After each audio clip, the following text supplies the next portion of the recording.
भारत के सभी दर्शकों को मेरा नमस्कार। मेरा नाम है संदीप आर के सिंह और आज हमारे साथ हैं श्री श्रीरंग जी। सर बहुत बहुत स्वागत है आपका। नमस्कार, प्रणाम। धन्यवाद।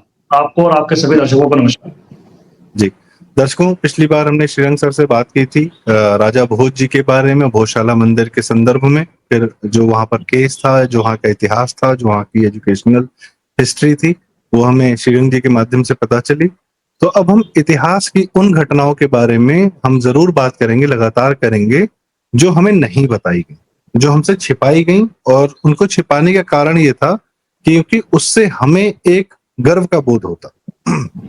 अब जैसे एक हमें कौन कौन सी लड़ाइयां पढ़ाई गई, वो लड़ाइयां पढ़ाई गई जिसमें हम हारे थे, लेकिन तो ये आज अगर हैं तो इसका मतलब है कुछ लड़ाइयां जीती भी होंगी, और जो जीती हुई लड़ाइयां हैं उन्हें कभी नहीं बताया गया। क्या होता अगर उन लड़ाइयों में हमारे जो योद्धा थे वह हार जाते? तो श्रेयंक सर से हम यह बात जानना चाहेंगे कि सर, एक कोई अद्भुत लड़ाई आपने बताई कि अगर वो हम हार जाते तो हम इस समय, हमारा जो हाल है वो साउथ अमेरिका जैसा हो जाता, कि हमारी सभ्यता गायब हो जाती, खत्म हो जाती। जैसे साउथ अमेरिका वालों के साथ पोर्टुगीज ने किया कि पूरी पूरी सभ्यताएं मिटा दी। क्या हमारे साथ भी ऐसा ही होता सर? बिल्कुल हो सकता। ये पोर्चुगीज, जैसा हम सब जानते हैं, Portuguese Vasco da gamma India आया और वहां से पोर्चुगीज का और भारत का एक तरह से कनेक्शन चालू हुआ। और जल्दी ही वो एग्रेसिव मोड में आ गए व्यापार से। तो 15 मतलब मेरे ख्याल से, if I am right, 1498 Vasco da Gama came to India. और 1560-1565 आते आते पुर्तगालियों का गोवा और उसके आसपास के समुद्री किनारों पर कब्जा हो गया था, और उन्होंने वहां पर कर वसूलना चालू कर दिया। जो वहां पर आने जाने वाला ट्रैफिक था, सी ट्रैफिक था, उस पर अपना आधिपत्य जमा लिया। उनकी अनुमति के बगैर आप वहां से गुजर नहीं सकते हैं। All that they started. और जो जिस क्षेत्र पर उन्होंने अपना आधिपत्य जमाया, वहां पर उन्होंने हिस्ट्री में जिसे इनिक्विशन कहा जाता है, इनिक्विशन ट्राइब्यूनल। इनिक्विशन ट्राइब्यूनल एक प्रकार की कह सकते हैं न्याय व्यवस्था, शब्दार्थ पे अगर जाएंगे तो रहेगा कि मुकदमे चलेंगे और वो ट्राइब्यूनल जो फैसला देगा वो उस सजा दी जाएगी उस व्यक्ति को जिस पर मुकदमा चल रहा है। तो ये तो एक उसका फसाड था। ये बेसिकली सीधे सीधे धर्मांतरण के लिए लोगों को फोर्स करने का तरीका था, जिसके तहत उनको ये कैथोलिक्स का किया हुआ था, और इसके माध्यम से लोगों को क्रिश्चियन बनाना। और जो नहीं बनेंगे उन्हें अमानवीय यातनाएं देना। उन यातनाओं का वर्णन भी करना मेरे आपके जैसे व्यक्ति के लिए आज की तारीख में संभव नहीं है कि वो कैसी कैसी यातनाएं दिया करते थे। एक दो छोटी छोटी पानगियां मैं देता हूं, ये इससे भी भयंकर हालांकि उसमें किस्से हैं कि एक लोहे का खंभा गाड़ के उससे आदमी को टाइट बांध दिया जाता था। और वो लोहे का खंभा ऐसा रहता था कि उसकी जो एक साइड रहती थी वो थोड़ी शार्प रहती थी, ऐसी ब्लेड जैसी, और उस पे आदमी को ऐसा करके टाइट बांध दिया जाता था। और फिर उसको जबरदस्ती पानी पिलाया जाता था। इतना पानी पिलाया जाता था कि उसका पेट फूलने लगता था। और वो ब्लेड जो थी, वो लोहे की ब्लेड उसके पेट को पियर्स करने लगती थी। मतलब इतने इनोवेटिव तरीके से वो लोग मारते तो थे, लेकिन मारने का जो उनका तरीका था वो इतना पाशविक था, इतना क्रूर था कि जिसका कोई हिसाब नहीं। एक उनका सिस्टम था कि जिसमें वो एक लकड़ी के पटिये के ऊपर ऐसा करीब करीब सलीब जैसी पोज में आदमी को बांध देते थे, चारों हाथ पैर उसकी। और फिर वो जो डोरियां थी वो जैसे वो पतंग उड़ाने वालों के साथ जो गिर्री रहती है ना, वो नीचे एक बंदा जो, तो ऐसे वो बड़े बड़े थे, उनको घुमा घुमा के उस डोर को टाइट किया जाता था, चेन को या लोहे के वायर को, जो भी उस समय था। तो ये हमारे हाथ पैर ऐसे चौड़े चौड़े होके फटते जाते थे, and that is how it would tear you apart. तो ये ऐसी सजाएं उन्होंने मुकर्रर कर रखी थी, और ये सब गोवा में चल रहा था। फिर उन्होंने बहुत सारे बंधन लगाए हिंदुओं के ऊपर। सर, महिलाओं के ब्रेस्ट काटने के लिए हथियार थे, औजार थे उनके पास, अलग से औजार थे, बिल्कुल। फिर उन्होंने बंधन लगाना चालू करे, जैसे चोटी नहीं रखना, शिखा नहीं रखना, जनेऊ नहीं पहनना, मंदिरों में नहीं जाना, पूजा नहीं जाना, जो करता हुआ पाया जाए उसको इस प्रकार की सजाएं देना, तो बहुत आतंक का दौर चला वहां पर। इस दरमियान जो मैनलैंड महाराष्ट्र था बगल में, वहां पर मराठों का वर्चस्व बढ़ चुका था। शिवाजी महाराज 1680 में उनकी मृत्यु हुई थी। उसके बाद 1680 में ही उनकी मृत्यु के उपरांत औरंगजेब वहां पहुंचा और 27 साल वो मराठों को हराने का प्रयास करता रहा महाराष्ट्र में रहकर। ये भी कई बार लोगों को पता नहीं रहता है कि औरंगजेब अपने जीवन के आखिरी 27 साल महाराष्ट्र में रहा। एंड वो तंबुओं में रह रहा था, क्योंकि वो कभी इस किले का घेराव, कभी उस गढ़ का घेराव, कभी उसका, तो he was trying to defeat Marathas and Marathas did not lose. तो शिवाजी महाराज की मृत्यु हो चुकी थी, संभाजी महाराज को औरंगजेब ने पकड़ के मार डाला, तो वो सबने अब फिल्म में देख लिया है। राजाराम महाराज की मृत्यु हुई। राजाराम महाराज की मृत्यु के बाद उनका बहुत छोटा बेटा था, उसको तख्त पे बैठाकर उनकी पत्नी ताराबाई साहब, उन्होंने लीड किया। और संताजी घोरपड़े, धनाजी जाधव तो बहुत फेमस जनरल हो गए। तो करीब करीब आखिरी 10-12 साल इन लोगों ने औरंगजेब को टक्कर दी। मतलब 1689 अगर संभाजी महाराज की जब डेथ हुई, तब से अगर हम माने तो 1707 में औरंगजेब की मृत्यु हुई। तो ये करीब करीब 20 साल there was no charismatic leader to lead the Marathas. और वो जो शिवाजी महाराज ने उसके पहले के 50 साल में जो कल्चर तैयार कर दिया था फाइटर्स का, उस दम पर, उस भावना के दम पर ये लड़ाई चलती रही। तो 1707 में औरंगजेब की डेथ हो गई और उसके बाद में फिर एक थोड़ा लल रहा 8-10 साल का, और उसके बाद 1720 में बाजीराव पेशवा बने। और जब बाजीराव पेशवा बने तो फिर उन्होंने एक्सपेंशन चालू किया मराठा एम्पायर का, स्पेशली इन द नॉर्थ।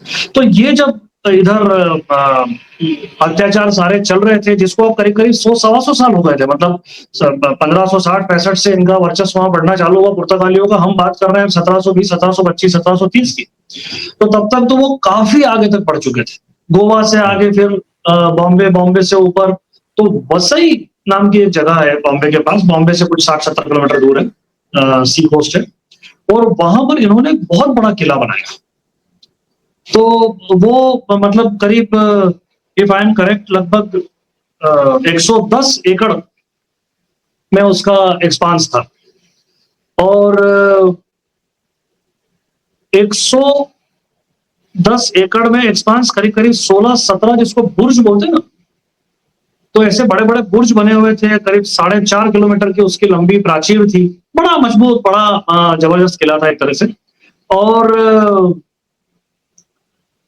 उस पे काफी हथियार रख के एक तरह से गोवा के बाद का सेकंड हेडक्वार्टर, एक आप कह सकते हैं कि वसई बन गया था पुर्तगालियों का। और फिर उसके आसपास के बहुत सारे जो उससे लगी हुई जमीन के सारे जो स्टेशंस थे, वो सब भी उन लोगों ने उनके आधिपत्य में आ गए थे। तो पुर्तगालियों की ताकत काफी बढ़ चुकी थी।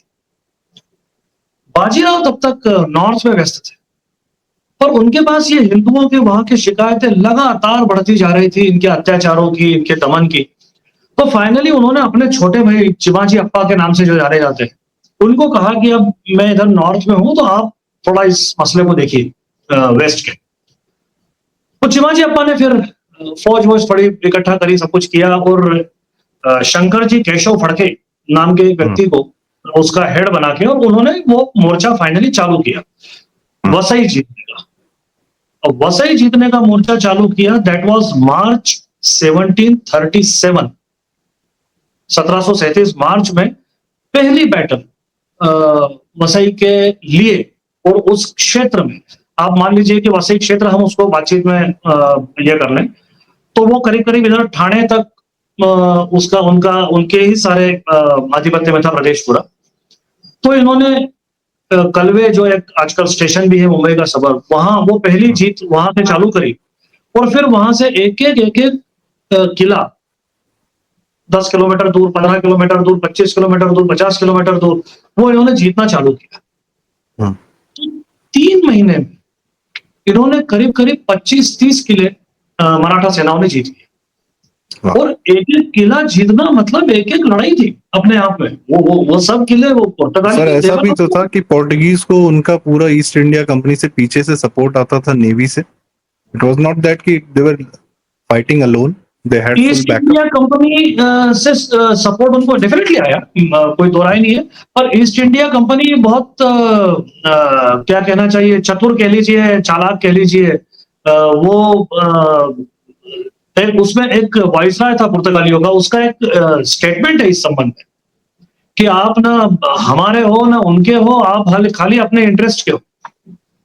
टू द इफेक्ट कि वो खाली ये देखते थे कि मेरा इंटरेस्ट कायम है। उनका कोई ऐसा नहीं था कि उनको पुर्तगालियों को ही एक तरफा मदद करना है। वो तो जहां मेरा फायदा होगा वहां वो मदद, पर हाँ बाय एंड लार्ज उन्होंने पुर्तगालियों को मदद की, उतनी नहीं की जितनी। मैं कह रहा हूँ पोर्टुगीज का भी तो पीछे से पूरी नेवी और पूरा उनको जो सपोर्ट आता रहता था। सपोर्ट ही बहुत बड़ा था अपनी जगह, डेफिनेटली था, उनको वहां से सपोर्ट आता था और आया भी इस सब के दरमियान। तो ये सारा, तो एक एक किला जीतने के लिए उनको सपोर्ट आ रहा था और हमको सपोर्ट नहीं आ रहा था, क्योंकि उस समय बाजीराव नॉर्थ में बहुत बड़ी लड़ाइयां लड़ रहे थे। वो जो फेमस बाजीराव दिल्ली पहुंच गए थे और बादशाह चकित रह गया था कि दिल्ली पे कैसे आ गए, वो किस्सा इसी दरमियान का, यही मार्च अप्रैल 1737। तो बाजीराव वाज बिजी देयर और इनके पास बहुत बड़ी सेना नहीं थी, मुश्किल से 2,500-3 हजार की सेना इनको उपलब्ध थी। और उस सेना के दम पे एक एक किला, अच्छा अब जो भी किला आप जीतते हो आपको कुछ लोग वहां रखने पड़ते हैं, उसकी सुरक्षा के लिए कुछ हथियार वहां रखने पड़ते हैं, तो वो नंबर और कम ही हो रहा था, वो बढ़ नहीं रहा था। पर फिर भी इन्होंने जबरदस्त पराक्रम दिखाया और कई बार रातों में हमला करा। कई बार वो चीजें इतनी गुप्त रहती थी कि उनको किले पे हमला होने तक पता ही नहीं पड़ता था कि हमला होने वाला है, तो सीक्रेसी का ये करा, अफवाहें फैला जी। मैं ये भी कह रहा था कि सॉरी मैं इंटरप्ट नहीं करना चाह रहा, मैं पोर्टुगीज का थोड़ा सा परिचय, मैं पोर्टुगीज का थोड़ा सा परिचय भी देना चाह रहा था जनता को जी। ये पोर्टुगीज का जो आतंक था, आप यह देखें कि ब्राजील जो कि भारत से 3 गुना बड़ा है उसका क्षेत्रफल, वहां के सारे ही लोगों का जो आज करंट में लैंग्वेज है दैट इज पोर्टुगीज। उनकी अपनी इंडिजिनस भाषाएं वहां नहीं बोली जाती। पोर्टुगीज इस्लाम की तरीके से, मुसलमानों की तरह तरीके से मंदिरों को थोड़ा सा तोड़ के थोड़ा छोड़ नहीं देते थे, वो समूल नाश करते थे मंदिरों का। आपकी पीछे की सारी सभ्यता क्या है, जैसे श्रीरंग सर बता रहे हैं कि आपकी पीछे की जो सारी ही सभ्यता है उसको मिटाने का पूरा प्रयास करते थे कि आप बिल्कुल भूल जाएं कि आप पहले क्या थे या आपके पूर्वज क्या थे। तो वो जरा सा छोड़ते नहीं थे, वो पूरा उन्मूलन करते थे। गोवा में ही, जहां उनका बाद में सर भी बताएंगे कि उन गोवा में कितने हिंदू मंदिर थे, कितने प्रकार के हिंदू मंदिर थे, सबको जड़ से मिटा दिया, पत्थर पत्थर निकाल दिया उन्होंने, मंदिर मिटा दिया। हाँ, बेइज्जत करने के लिए छोड़ा नहीं। उनका यह है कि सामने वाले की सभ्यता एब्सेंट हो जाए। और आपको यह व्यवहार साउथ अमेरिका में दिखता है कि जहां पर उनकी अपनी इंडिजिनस लैंग्वेजेस जो थी, भाई ऐसा थोड़ी था कि पोर्टुगीज से पहले कोई आपस में बात नहीं करता था, तो वो आपकी लैंग्वेज, आपके अंदर से सब कुछ निकाल देते हैं, आपके भीतर का पूरा सभ्यता निपटा देते हैं। यह इस प्रकार का आतंक पुर्तगालियों का रहता था। तो ये एक उदाहरण मैं देना चाह रहा था कि हम, जो आप बता रहे हैं सर कि जो युद्ध हमारे योद्धा लड़ रहे थे, वो किन लोगों से लड़ रहे थे, किस प्रकार के आतताइयों से लड़ रहे थे। जी सर। तो जैसा मैंने बताया कि मराठों के पास बहुत ज्यादा सेना भी नहीं थी, बहुत ज्यादा हथियार भी नहीं थे, तोपें नहीं थी, तब तक उस फौज के पास कोई तोपें नहीं थी। और ये इनके जितने भी किले थे इन पर सब पर तोपें थी पुर्तगालियों की। तो अब आप सोचिए कि सामने से तोपें आग बरसा रही है, तो उसमें जाके अच्छा सिस्टम क्या था, सब जगह किले बने हुए थे। उस किले की जो प्राचीर है, उस प्राचीर को आपको तोड़ना है और उसमें से आपको अंदर घुसना है। ये उसका सारा स्ट्रेटेजी थी सबको जीतने की।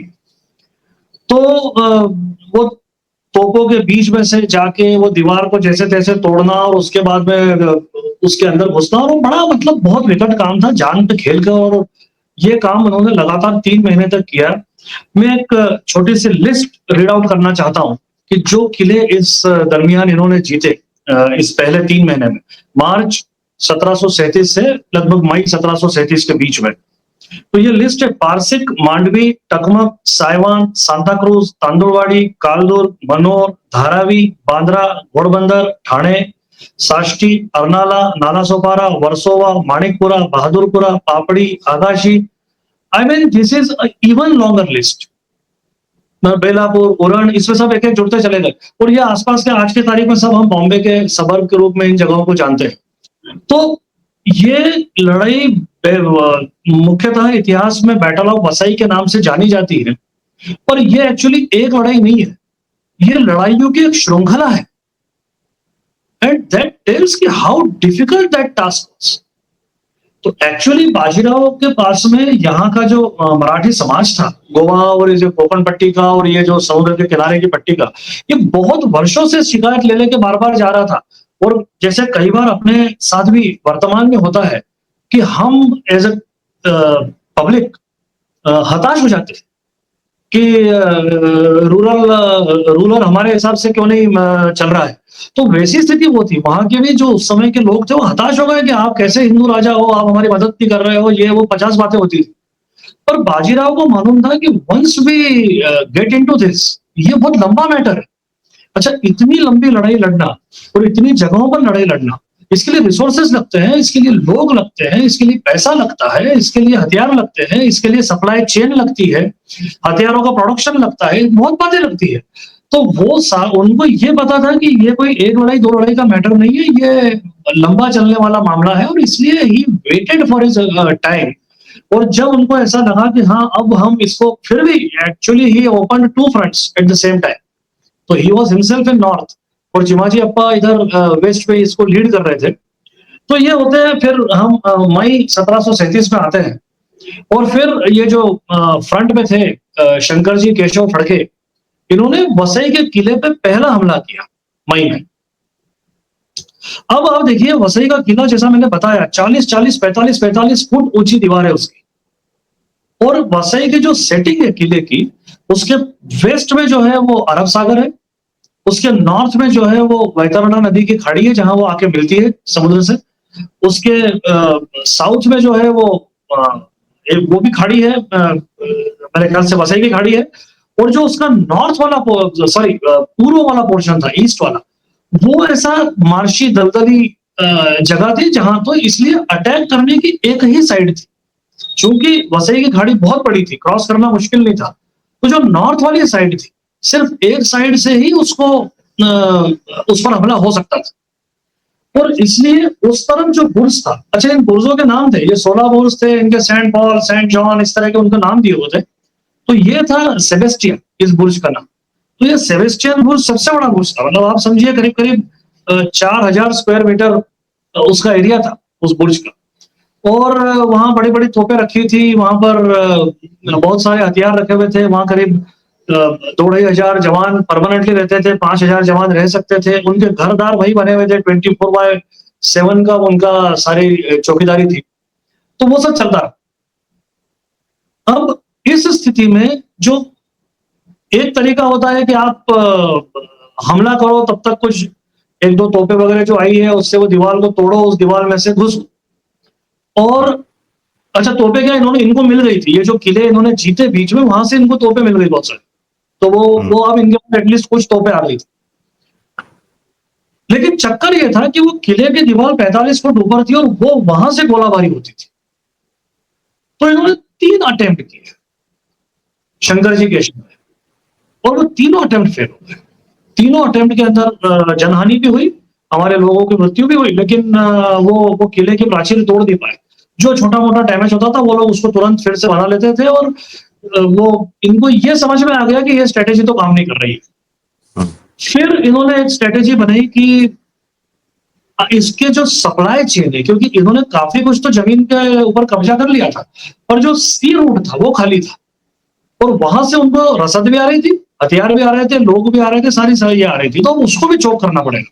तो again that means going to go up to fight. ये होते करते आप समझिए कि फिर इसके बाद, चूंकि मई का जैसे मैंने जिक्र किया, इसके बाद बारिश, कोकण की बारिश, करीब 150 इंच की बारिश होती है. करीब करीब स्टैंड स्टिल उस जमाने में सब हो जाता था. 2-4 महीने वहां, फिर उसके बाद कुछ नहीं होता. तो बारिश निकल गई और फिर नवंबर दिसंबर से फिर छोटी मोटी लड़ाइयां चालू हुई. तो ये चूंकि 3 बार पीछे हट गए, थोड़ा सा इनका मॉरल डाउन था, मदद इनको मिल नहीं रही थी. तब तक भी बाजीराव नॉर्थ में बिजी थे. तो फिर कुछ 2-4 किले उन्होंने फिर जीत लिए पुर्तगाली।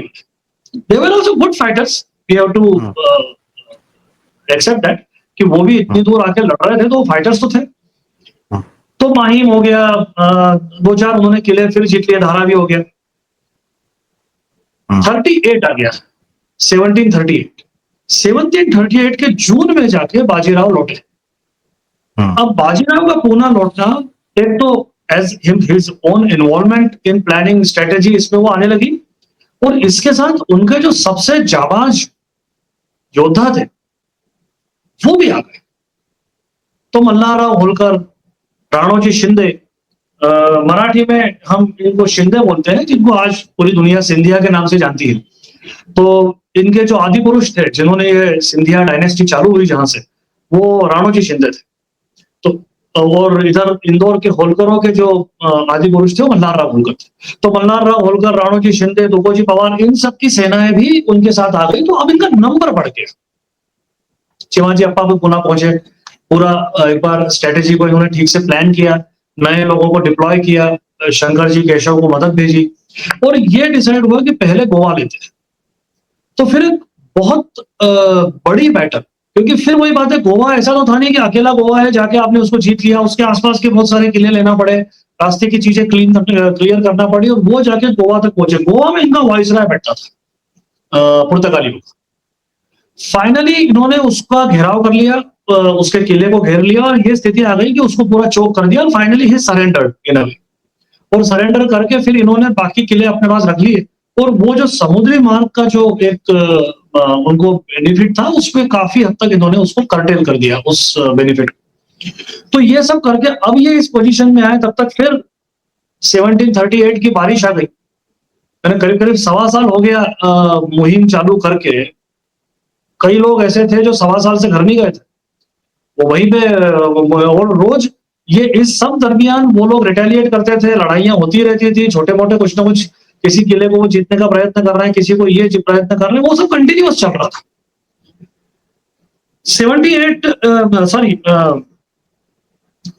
30 दिसंबर 1738 शिवाजी अप्पा बड़ी सेना लेकर, क्योंकि अब उनके पास नंबर्स आ गए थे, तो अब वो करीब करीब 2 लाख की सेना लेकर फॉर द फाइनल ब्लो वो वसई पहुंचते हैं, वो माहिम पहुंचते हैं। माहिम से फिर वो वसई की लड़ाई की शुरुआत करते हैं।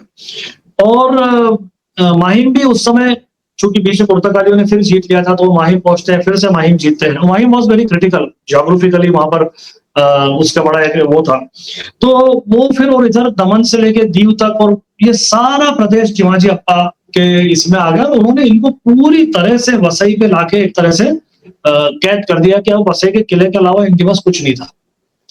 और तब जाके फिर मार्च 1739 में डायरेक्ट वसई के ऊपर अटैक चालू हुए, और इतनी बड़ी सेना शुरुआती वो उनको ध्यान में आ गया। अब चक्कर क्या होता था संदीप भाई उस समय, कि ये जो बहुत मजबूत किले थे, जिनको कि तोपों से तोड़ना संभव नहीं था, उनकी प्राचीर 10-10 फुट चौड़ी वो प्राचीर हुआ करती थी, और ये 40-45 फुट की तोप आपके ग्राउंड पे रखी हुई है, तो उतना वो जो उसको एलिवेशन मिलता नहीं था गोलाबारी को। तो ऐसों के लिए फिर क्या करते थे कि जमीन के नीचे से सुरंग लगाते थे, और उसके नीचे पहुंच के उसको उड़ा देते थे, और इससे फिर वो ओपनिंग मिलती थी, वहां से फिर सेना अंदर जाती थी। पर वसई के साथ प्रॉब्लम क्या था कि वहां पर पूरी बालू रेत थी चारों तरफ। 2-3 फीट खोदोगे तो पानी आने लगता था, क्योंकि तीनों तरफ पानी था, पानी बहुत, खाड़ियां और समुद्र था। तो उसमें फिर सुरंग कैसे खुलेगी? तो सुरंग में नहीं खुद पा रही थी। ये सब प्रयोग पहले हो चुके थे। फिर मल्हारराव होलकर का एक सजेशन आया, आइडिया आया कि मचान बनाए जाए ऊंचे, करीब करीब उस प्राचीर जितने ऊंचे, मतलब 25-25, 30-30 फुट मचान उस जमाने में, और उसके ऊपर तोपें रखी जाए, और लकड़ी के मचान, और उन तोपों से गोलाबारी की जाए। और ये जो कवर फायर है, इस कवर फायर में नीचे सुरंग खोदी जाए जमीन में। अब सुरंग खोदी जाए तो सुरंग खोदने के बाद फिर वही, या तो बालू धंस जाएगी या पानी आ जाएगा, तो उसको कैसे प्रोटेक्ट करें? तो फिर अब उस समय आरसीसी तो थी नहीं, तो इन्होंने एक वही भारत की फेमस जुगाड़ आरसीसी एक उस जमाने की, यू कैन से, कि 2 लकड़ी के खंभे और उस पे तख्ते ऐसा रख के उस बालू को धंसने से रोकना, और ये करके वो गोलाबारी चालू हुई 15 दिन तक। 45,000 शेल्स मराठों के, उस उधर की तो गिनती ही नहीं है कि उनके कितने कितने यूज हुए, लेकिन जो मराठों का रिकॉर्ड है उसके हिसाब से 45,000 गोले बरसाए गए उन 15 दिनों के अंदर वसई के किले पर। वो किला भी इतना मजबूत था कि वो उन सबको बचा के बैठा था। और वहां से अब ये सुरंग वाले बंदे, अच्छा ये 4,000 लोग उसके एक्सपर्ट थे वो सुरंग खोदने के। अब ये उस कवर फायर के नीचे से ये सब लकड़ी की व्यवस्था करके और धीरे धीरे करके अब जैसे ही वो किले के पास पहुंचे, किले से भयंकर रेजिस्टेंस चालू हुआ। तो वहां से फिर गर्म तेल उन पे डाला जाने लगा, गर्म पानी, लकड़ियां जलती हुई, सल्फर, ये 50 चीजें, गोलाबारी तो चली रही। वो सब के बीच में भी अंततः मई आते आते ये पोजीशन हुई कि सेबेस्टियन बुर्ज और उसके बगल वाला बुर्ज, इनके नीचे जाके मराठे पहुंच गए, सुरंग लगा के बारूद लगा दी। और 2 मई 1739 को पहला बुर्ज उड़ाया। और उसके बाद फिर उसी दिन 2-3 विस्फोट करके अलग अलग सेबेस्टियन बुर्ज वगैरह को उड़ा के, और उसके बाद the Marathas could enter the fort of Vasai. और उसके बाद 4 दिन तक, और सारे बड़े सरदार वो खुद उस बुर्ज किले के अंदर जाके स्वयं उनको लड़ना पड़ा, क्योंकि वो इतना मुश्किल, रेजिस्टेंस वाज वेरी, उनको भी तैयार बैठे थे, उनको भी तो साल भर से मालूम था कि ये होने वाला है, वो भी तैयारी से, अच्छा उनके पास देवर कॉर्नर, पीछे समुद्र है और इधर ये है, तो वो तो लड़के मारने वाली बात थी। तो वो भी रेजिस्टेंस बहुत तगड़ा था उनका। तो खुद चिमाजी अप्पा, मल्हार राव, राणोजी शिंदे, जितने भी बड़े नाम थे वो सब, मतलब वहां पर मेरे ख्याल से कम 100 स्टालवर्ड्स मराठा के उस समय के जो है वो खुद वहां पर लड़े। एंड फाइनली 11 तारीख, मतलब एक्चुअली 4 तारीख तक, 5 तारीख तक लड़ाई चली। उसके बाद 8-10 दिन फिर बातचीत चली, और फिर अब कोई 11 तारीख 12 तारीख, थोड़ा बहुत 1-2 दिन का इधर उधर इतिहास में है। पर कुल मिलाकर उस दरमियान मई के ये दूसरे पखवाड़े में फाइनली पुर्तगालियों को वसई छोड़ना पड़ा, और वो उनको जहाजों में बैठ के और वो गोवा चले गए। और उसके बाद से पुर्तगाली वो गोवा का एक जो उनका एरिया था उसके आगे कभी बढ़ नहीं पाए। दे वर क्रश्ड ऑलमोस्ट फॉर गुड। यानी ये मैं बात कर रहा हूँ 1739 की।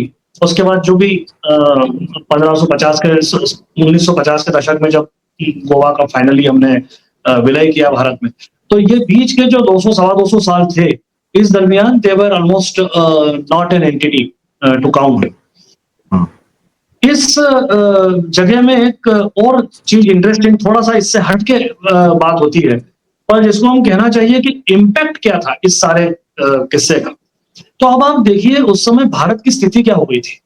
जैसा मैंने आपको थोड़ी देर पहले बताया, 1707 में औरंगजेब मर चुका था, और उस जमाने के कम्युनिकेशन और उस जमाने के लॉजिस्टिक्स के युग में अगर 27 साल बादशाह राजधानी में नहीं रहेगा तो उस राज्य का क्या हुआ होगा आप समझ सकते हैं।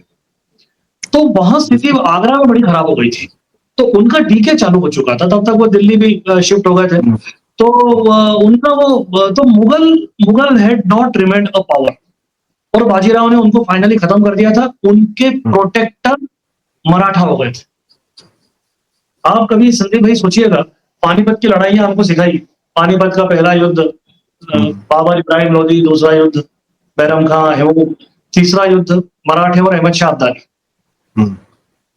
आप सोचिए मराठे पानीपत में क्या कर रहे थे, एग्जैक्ट दिल्ली से 70 किलोमीटर आगे। तो एक्चुअली मुगलों को हरा दिया था, और मुगलों का जो प्रोटेक्शन था, चूंकि कर वसूली के अधिकार मराठों को मिल गए थे पूरे नॉर्थ के, और जो कर वसूल करेगा वो लड़ेगा, ये तो उस जमाने का दस्तूर था। तभी तो महारानी अहिल्याबाई होलकर आके बनारस में मंदिर बनवाती हैं, और उसके बाद कितने सारे मंदिर बनवाती है, पूरे नॉर्थ इंडिया में बनवाती, पूरे इंडिया में सर, नॉर्थ के और रामेश्वर तक है। तो अच्छा साउथ रामेश्वर और सब जगह, सोमनाथ नागपुर से दिल्ली जो है पास है सर, नागपुर से दिल्ली पास है, और जो दक्षिण का इलाका है वो और दूर है। हाँ तो ऐसा नहीं है कि हम यह समझे कि नागपुर आप वाकई में मैप पे देखेंगे तो आपको भारत के एकदम सेंटर पॉइंट पे दिखेगा। Centre point. जितना नागपुर से भारत ऊपर है उतना ही नागपुर से नीचे है भारत। बिल्कुल। तो दूरी तो बहुत अच्छी खासी और है और वो साउथ विन्यास हमारी, है। हाँ जी। अच्छा मैं अगर हम अहिल्याबाई की बात करते हैं तो ये तो हम और नॉर्थ की बात कर रहे हैं, हाँ इंदौर नहीं का जो क्षेत्र है। हाँ महारानी हम अहिल्याबाई मतलब होलकर जी पर तो एक पूरा विस्तृत विषय अलग है। वो एक अलग ही मतलब पूरा विषय है। वो अलग ही तो पूरा अब विषय मैं जो जी इसमें कहना चाह रहा हूँ कि सर।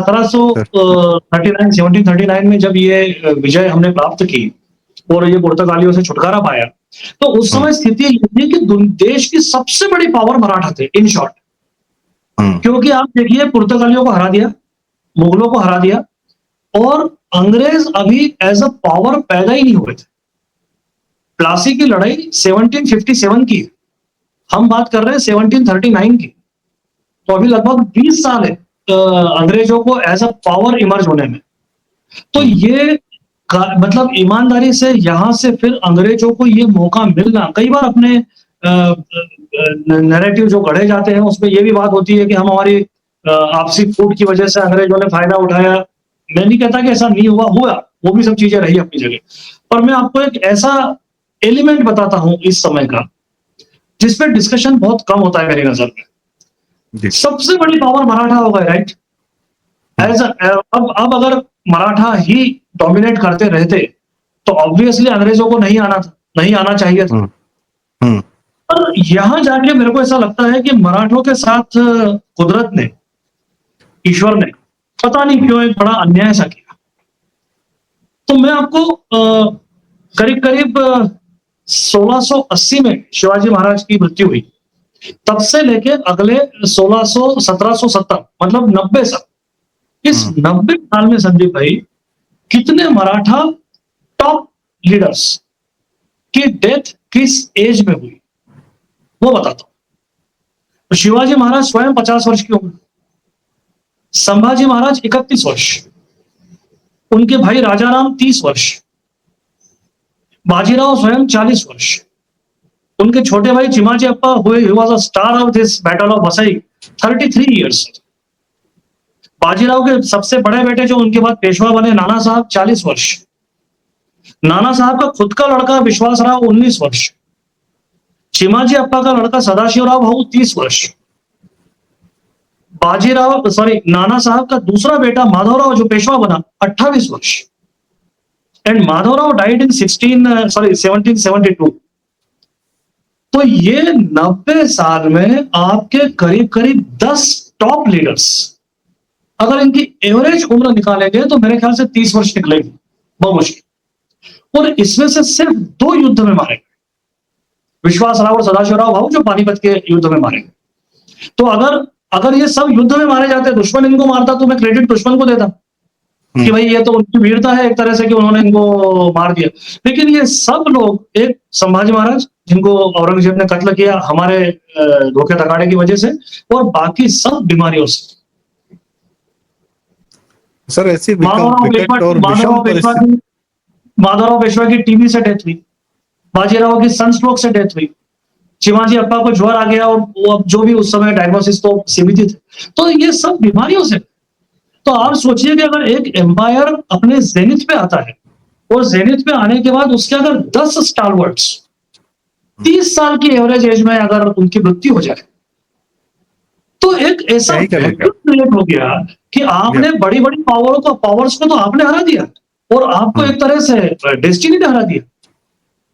तो और अब आप इस चक्कर में कंसोलिडेट नहीं कर पाए अपने पूरी जितनी लोग ही शक्ति नहीं आपने बचे ना अर्जित की थी। सर, लोग तो होना चाहिए, लोग ही नहीं बचे, क्योंकि लीडरशिप तो लगती है ना सर अल्टीमेटली। हाँ तो सर एक जब बार लीडरशिप नहीं बची, जब मुझे एक बात लीडरशिप बड़ी नहीं बची। शानदार किसी ने मुझे एक बात जी बड़ी शानदार किसी ने बताई थी sir. I am not interrupting, I am trying to मतलब उन्होंने नहीं कहा था नहीं कि बोलिए। मराठे तो इस्लाम भारत तो 47 में आजाद हुआ, क्या हुआ अंग्रेजों से हुआ जैसा भी हुआ, मराठे सदैव स्वतंत्र रहे और सबसे ज्यादा लंबे समय तक इस्लाम से भी स्वतंत्र रहे और अंग्रेजों से भी स्वतंत्र रहे ही रहे। वो सर कभी उनके चक्कर में उनके उसमें नहीं पड़े। तो महाराज मराठे ने इसीलिए आप देखेंगे कि सारा व्यापार, सारे बिजनेसेस और सारा जो आप कहते हैं कि जितना इतिहास पे कार्य हुआ, भंडारकर ओरिएंटल रिसर्च इंस्टीट्यूट बना, और फिर मतलब जो एक इंडिपेंडेंट, एक स्वतंत्र सभ्यता करती है, वो सारे काम महाराष्ट्र में मराठे लोग कर रहे थे, ऑलरेडी कर रहे थे। भारत तो बात ठीक है, बंगाल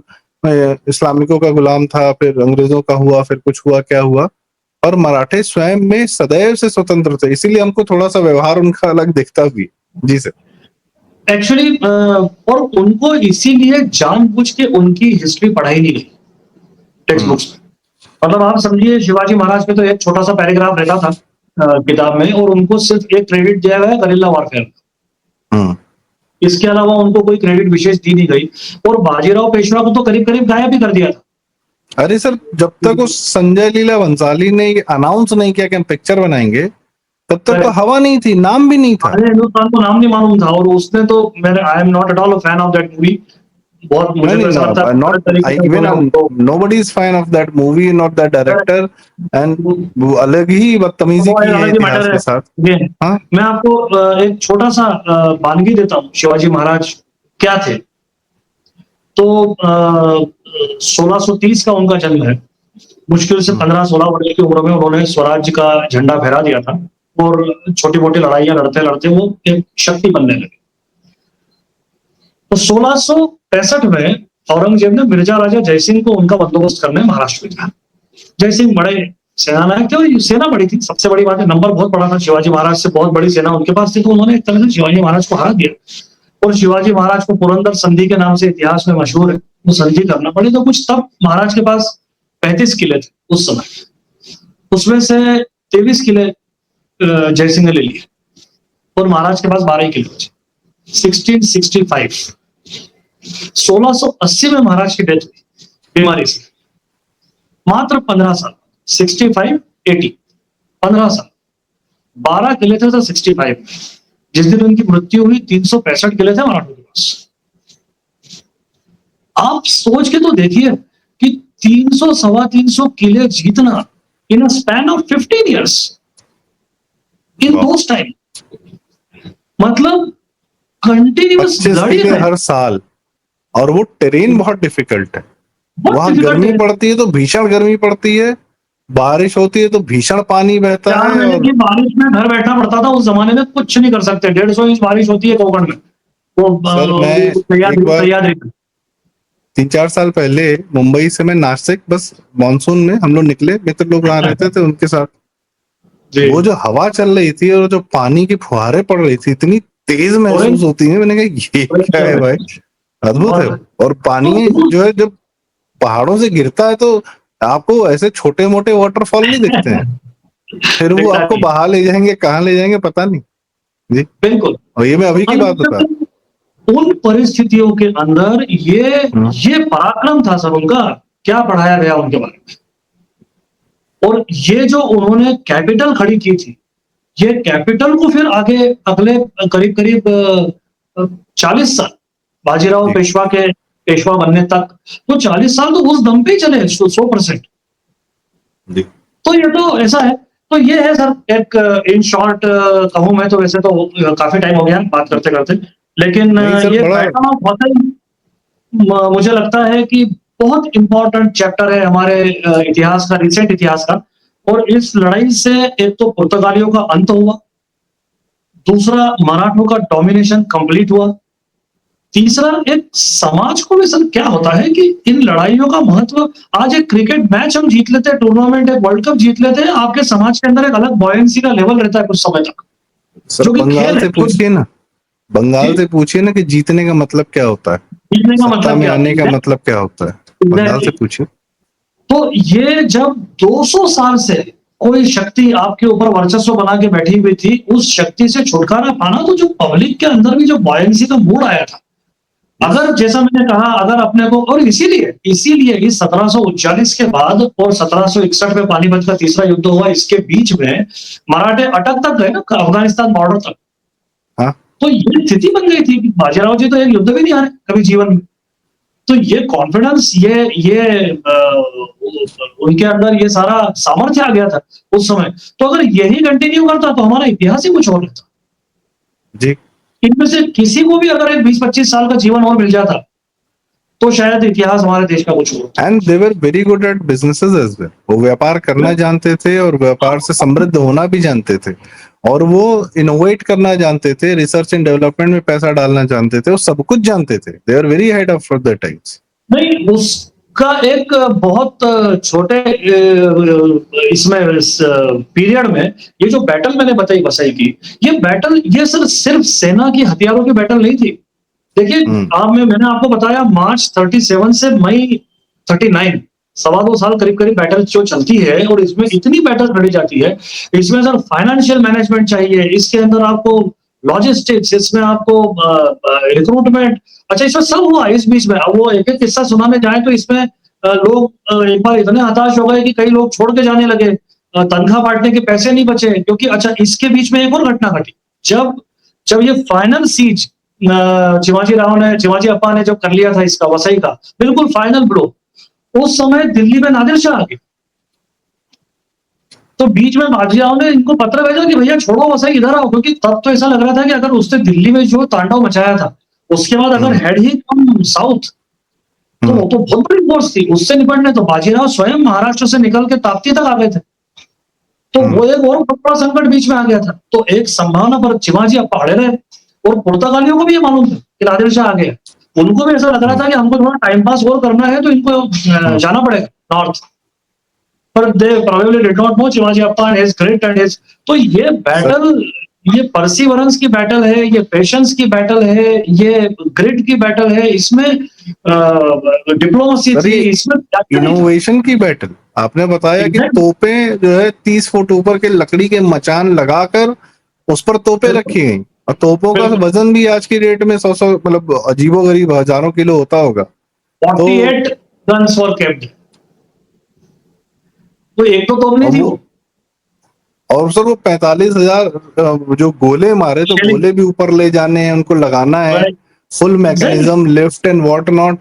तो वो क्या इनोवेशन रही होगी जी। मतलब मुझे लगता है कि इस 2 साल के ऊपर तो ग्रंथ लिखे जाने चाहिए। बिल्कुल, इसकी तो 10 पिक्चरें बन सकती है इतना। मैं इसका विजुअल सोच रहा हूँ सर, क्या अमेजिंग रहा होगा कि समुद्र के किनारे फिर एक किला है, और नीचे से सुरंग खोद रहे हैं, इनोवेट कर रहे हैं, कुछ कर रहे हैं, ग्रिट है। सुरंग खोद रहे हैं, जब आप पे गोले बरसाए जा रहे हैं, आप पे उबलता तेल डाला जा रहा है, आप पे जलती लकड़ियां डाली जा रही है, आप they were doing everything to stop them. उस सबके बीच में मर रहे हैं लोग, सैकड़ों हजारों लोग मरे, और उसके बाद भी मातृभूमि के लिए सर, मातृभूमि के लिए, धर्म के लिए। क्योंकि पुर्तगालियों ने जो अत्याचार किए थे वो सबको पता है कि क्या अत्याचार कर रखे थे। और क्या वाकई में एक बार जब आप पुर्तगालियों का अत्याचार सुन लेंगे, पढ़ लेंगे दर्शकों, तो आपको लगेगा कि इस्लाम वाले तो फिर भी 2 मिनट एक लेवल डाउन ही हैं। इतने ज्यादा किस हद तक उन्होंने क्या किया, कन्वर्ट करने के बाद छोड़ नहीं देते थे जी। इसमें तो ये चूंकि मई का महीना चल रहा है, और ये मई में ही ये फाइनल विक्ट्री यहाँ पर मिली थी, इसलिए मुझे लगा कि इस पे डिस्कशन होना चाहिए, और ये विषय अधिक से अधिक लोगों तक पहुंचना चाहिए। प्रारब्ध से बेहतर के माध्यम से मुझे पता चला, मुझे इतना सुंदर लग रहा है ये सुन के, कितना अद्भुत वर्णन है और कितना जरूरी है ये। अब हमारा प्रयास रहेगा कि हमारे माध्यम से, दर्शकों के माध्यम से ये बातें दूर तक जाएं, और इन पर मंचन हो, प्लेज बने, बच्चों को बताया जाए, दे कैन डू एनीथिंग। हाँ भाई, हम लोग स्कूल में प्लेज करते थे, तो कहीं से स्टोरी रेफरेंस पे कर रहे हैं, कहीं से कुछ कर रहे हैं, तो ये सब भी है, ये सब आप छोटे छोटे लेवल पर बता सकते हैं, तो ये सब किया जा सकता है, क्या ही समस्या है। फिर आर्ट और कल्चर ऐसे ही डेवलप होता है, आपकी अपनी जीवित अनुभवों से आप अपने लिए आर्ट निकालते हैं, उनकी जब कहानियां कहते हैं। तो सर बहुत बहुत धन्यवाद श्रीरंग सर, आपने बहुत अच्छा समय दिया और बहुत अच्छी जानकारी और ज्ञान और यह अद्भुत कथा हमें बताई। वर्णन इतना शानदार था कि मेरी आंखों के आगे घूम रहा था, कि तभी मैं मैप पे देख रहा था कि ये वसई कहाँ पर है, आज के समय में मुंबई में है, या मतलब सोचिए क्या हाल होता अगर वसई पुर्तगाली न छोड़े होते, तो ये जो मुंबई है भारत का, ये है भारत का ना होता। मैंने जो शुरू में आपसे कहा ना कि अपन पोर्चुगीज बोल रहे होते आपस में अभी शायद। हाँ, हम हिंदी भूल चुके होते, हमें ये भी नहीं पता होती कि हिंदी संस्कृत या कुछ हमारा है। धर्म, भाषा, संस्कृति सब बहुत कोशिश करता है कि हम उर्दू सीखें, तो उर्दू को वो डाइल्यूट कर देता है हिंदी में कहीं ना कहीं। ये तो प्योर पोर्तुगीज शुरू आते हैं आपसे, आप भूल चुके हो। जी सर, बहुत बहुत धन्यवाद। आपने आज हमें समय दिया, अद्भुत कथा का वर्णन किया। दर्शकों, हमारी आपसे रिक्वेस्ट है, कृपया यह वीडियो लाइक करें, शेयर करें, पूरा सुनें यह वीडियो। और अगर यदि आपने पूरा सुना है तो कृपया कमेंट्स में अपनी राय, अपनी कथाएं हमें जरूर बताएं। कुछ ऐसी जानकारी है जो आपके साथ हो, हमसे साझा करें। और ऐसे ही अन्य विषयों के लिए महारानी अहिल्याबाई होलकर जी के लिए मतलब उनकी जो एक अद्भुत कथा है, फिर हमारे बाजीराव पेशवा जी की अद्भुत कथाएं, बहुत सारी कथाएं हमारे पास। और एक्चुअल मंदिर जो हमारे हैं, जो एक्चुअल इतिहास है, जीवंत इतिहास है, उनकी जानकारी श्रीरंग साहब के पास है। तो हम इनको आगे भी आमंत्रित करेंगे कि कृपया हमसे ये अपना ज्ञान साझा करें। इसलिए आप लोग चैनल जरूर सब्सक्राइब करें। प्रारंभ, बहुत बहुत धन्यवाद, नमस्कार। और श्रीरंग सर का भी एक चैनल है, भारत वयम। सर, भारत वयम वयम वयम भारत। भारत, उसका लिंक हम डिस्क्रिप्शन में जरूर दे देंगे। बहुत बहुत धन्यवाद, नमस्कार, जय श्री राम।